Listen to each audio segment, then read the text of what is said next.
Welcome back, Dream Team. Itutuloy natin ang mga announcement. Edward McCoy at Nico Yong. Malalagay ba kayo sa alanganin dahil mabilis kayong sumuko sa task? O nabigyan kayo ng puntos dahil hindi kayo tumutulong sa gawaing bahay? Ang kukumpleto sa listahan ng mga nominado ay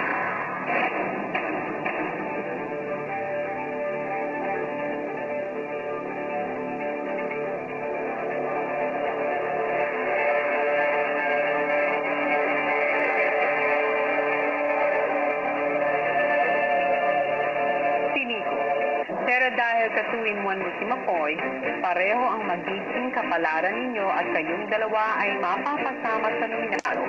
Edward Yong, yours. Cora, Jerome, Tanner, McCoy, and Nico, kayo ang nominado sa linggong ito. Pero ang isa sa inyo ay mabibigyan ng pagkakataon na burahin ang inyong pangalan sa listahang ito sa pamamagitan ng ating Lake Test Challenge. At malalaman ninyo kung ano yan sa ilang saglit lamang. Thank you, Dream Team.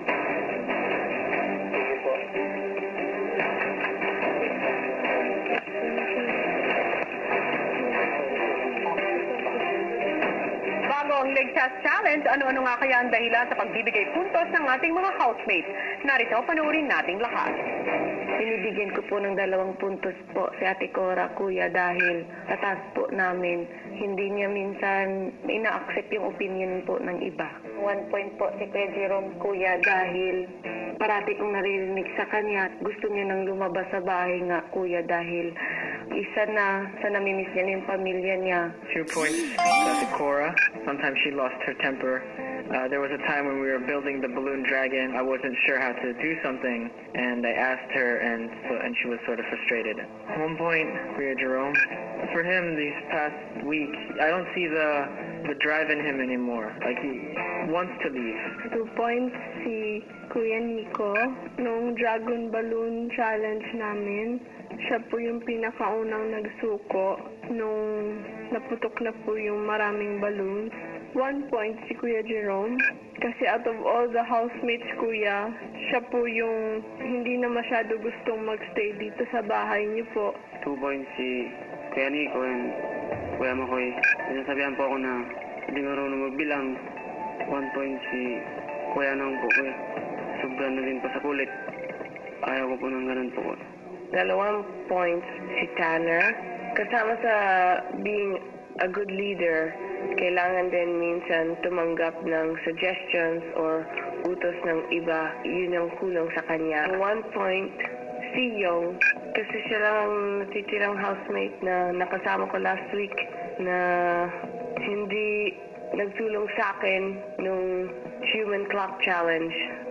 2 points to McCoy and Nico. I feel like they're like my biggest competitors in this house right now. I'm giving 1 point to Jinri because it seems like she kind of excludes herself from everyone when we're all doing stuff together. 2 puntos si Cora. Pagdating po sa mga suggestion nitong nakaraang task, hindi niya po muna kinukonsulta yung mga leader para sa linggo ngayon. 1 point si Nico. Siya po yung unang nag-give up sa amin nung nalaman po na natalo po kami sa task. 2 points si Jinri ulit. Doon pa rin po sa pagiging anti-social niya. Napipilitan lang din po siya na parang makipagsalamuha. 1 point po si Tanner. Sa pag-i-insist niya po na maging sobrang stiff po yung dragon namin. 2 points to Tanner. I still feel like he doesn't do a lot of the chores in the house. 1 point to Nonong because he was one of the leaders in the recent tasks. I felt like he didn't put as much effort to help the team. 2 points si Tanner po. Nung ginawa po namin yung task namin, napansin ko po na parang hindi po siya masyadong nagtitake ng comments na maayos po. 1 point si Ate Cora po. Araw-araw po iba-iba yung nagtutulong-tulong para po maghugas ng mga plato, maglinis ng kinainan po. Pero bihira ko po siyang nakikitang tumulong po. 2 points po si Kuya Jerome po. Gusto ko din siya makalabas po ng bahay kasi din sa pamilya niya kuya kasi lagi niya kinukwento na simula nang pumunta po siya dito, di pa niya nakaranas na makasama yung pamilya po niya. 1 point si Tanner po kuya. Hindi ko po kasi gusto yung the way po niya nun kuya mag-lead. Ang iniisip lang po niya is yung nasa harap niya, yung nakikita niya.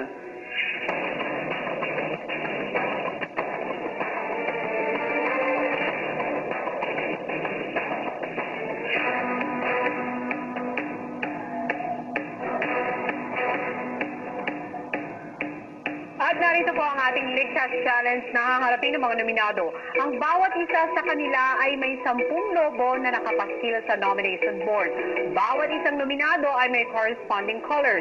Yellow para kay Cora, blue para kay Tanner, green para kay Jerome, at red naman para kay McCoy at Nico. Sa task na ito, paramihan ang nominees ng mapapaputok na sariling mga lobo. Kada nominado ay may tig-5 pamato para dito at magsasalitan sila sa pagkakataon na mapaputok ang sarili nilang lobo. Ang bawat pamato ay magagamit lang ng 1 beses ng bawat nominado. Kapag napaputok nila ang lobo ng iba, counted pa rin ito sa corresponding nominee. Kaya kailangan nila mag-ingat na hindi paputukin ang lobo ng ibang nominado. Kung sakaling magkakaroon ng tie, magkakaroon tayo ng tiebreaker kung saan magsasalit-salitan ang housemate sa pagputok ng lobo at ang unang makakalamang ang siyang mananalo. Ang housemate na may pinakakonting natitirang lobo sa pagtatapos ng challenge ang maliligtas at matatanggal sa ating set of nominees. Kaninong pangalan nga kaya ang mabubura sa listahan? Aabangan natin yan sa pagbabalik ng Pinoy Big Brother Lucky Season 7.